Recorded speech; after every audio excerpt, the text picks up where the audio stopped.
हो ऐका ना, काय ग? आज आपण सगळेजण जायचं का हॉटेलला जेवायला? माझ्या पाकिटात 1 रुपया पण नाहीये, त्यामुळे हॉटेल बिटेल काहीच नाही, समजलं का? खोटं बोलू नका, दाखवा पाकिट तुमचं. म्हणजे मी खोटं बोलतोय का? एक काम कर, हे घे पाकिट आणि तूच बघ.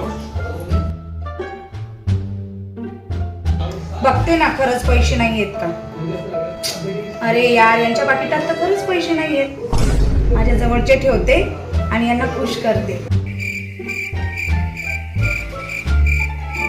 अहो तिकडे या जरा. काय ग? काय हो, तुम्ही माझ्याशी खोटं बोलले. मी तर बघितलं तर पाकिटात तर पैसे आहेत. हे पाकिट इकडे दे. हे पैसे का? अगं, हे पैसे सकाळी मी ATM मधनं काढून आणले. घराचं लाईट बिल भरायचं बाकी आहे, समजलं का?